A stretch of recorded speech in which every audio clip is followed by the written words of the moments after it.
Hey everyone, and welcome to This Explainer. If you're tuning in right now, odds are you're a shop owner, an entrepreneur. Someone who's poured their absolute heart, sweat, and savings into building a business from scratch. I get it. I advise small businesses all the time, and I see the crazy long hours you put in every single day. You guys are literally the backbone of our local markets. But today, we need to have a serious chat about protecting all that hard work you've put in. We're going to walk through the Shopkeeper's Guide to Fire Insurance Protection. My goal today is super simple. I want to be your trusted advisor, sitting right across the counter from you, explaining exactly how you can secure your livelihood without any of that confusing industry jargon. So I want you to stop and ask yourself a pretty terrifying question. What happens to your stock if disaster strikes tonight? Picture this. It's right before Diwali. You've ordered double your usual inventory. Your shelves are packed to the brim, and your godown out back is just overflowing with brand new goods ready for the festival rush. That stock right there? That's your profit for the entire year. Now imagine a stray spark in the middle of the night. A fire breaks out. Scary thought, right? The devastation a sudden fire could cause to your peak stock is absolutely massive. And the crazy thing is, so many shopkeepers are carrying that risk all by themselves. But listen, it really doesn't have to be that way. Okay, here's our simple 5-step roadmap for today. 1. Why fire insurance matters. 2. Insurance terms made simple. 3. What your policy covers. 4. What is left out. And 5. Steps to protect your shop. Let's dive in. Part 1. Why fire insurance matters. Protecting the business you built. Building a shop is incredibly hard work. You spend years building a loyal customer base, figuring out the supply chain, and finally, seeing consistent profits. Your business isn't just a physical building. It is your livelihood. It pays for your kids' education. It puts food on the table. It's your family's whole future. But the reality is, sudden risks are everywhere. Electrical fires, for example, are super common. And did you know a huge percentage of uninsured small businesses that suffer a major fire literally never reopen? A sudden fire shouldn't mean starting from zero. Having a reliable safety net prevents total financial ruin if the unexpected happens. Without it, one bad night could wipe out 10 years of effort, sending you right back to square one. Fire insurance is just the tool to make sure that never, ever happens. Moving to Section 2, Insurance Terms Made Simple.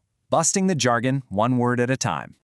Look, a lot of people run away from insurance because the industry uses these intimidating words that sound like they belong in a courtroom, not in our local markets. We're going to translate those right now. The first word you'll hear all the time is premium. What is it? A premium is simply a small, regular payment made to keep your insurance policy active. That's it. It's not some crazy penalty or hidden fee. It's just the cost of your safety net. Actually, think of a premium exactly like your shop's monthly electricity bill.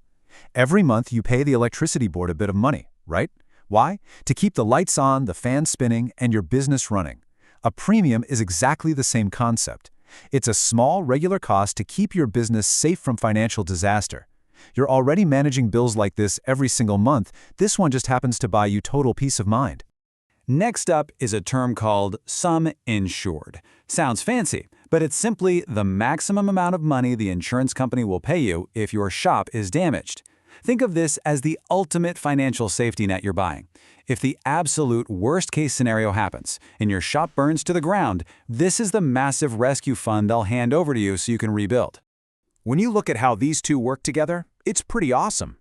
You have your payment, the premium. It's a small, regular fee that is super easy to budget for. And in return, you get your protection, the sum insured. That covers all that extra stock sitting out in your godown and gives you a massive financial rescue when you need it most.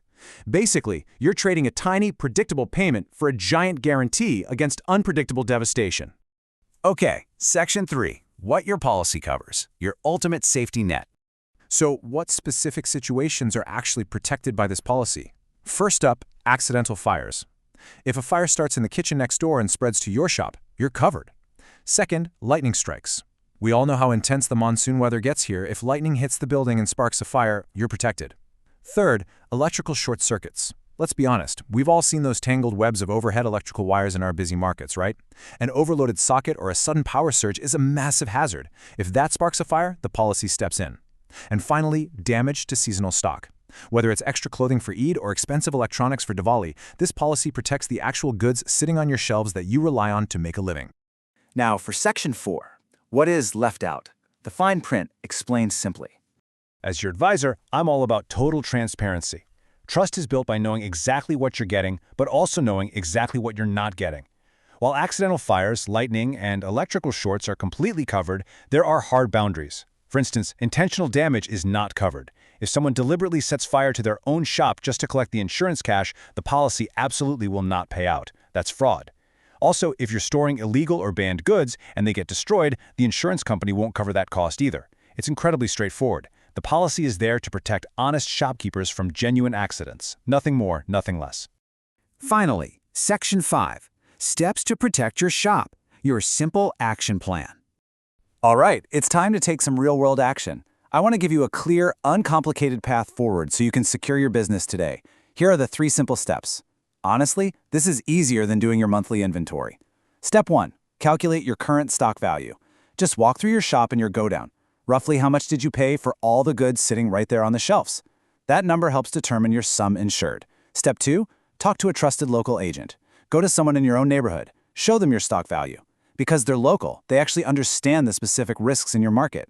Step 3. Choose a plan that fits your budget.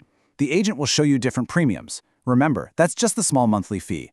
Pick the one that comfortably fits into your monthly expenses. Just like the electricity bill. That's it. 3 steps to total peace of mind. I want to leave you with this final thought today. You insure your car, why not the shop that pays for it? It's a pretty powerful question, isn't it?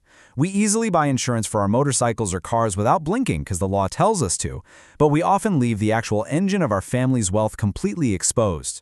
Your shop is your future. Protecting it shouldn't be an afterthought. It really needs to be your very first priority. Take those 3 steps we just discussed. Please, don't wait for a spark to realize the value of a safety net. Secure your livelihood, protect your future, and keep your business thriving for generations to come.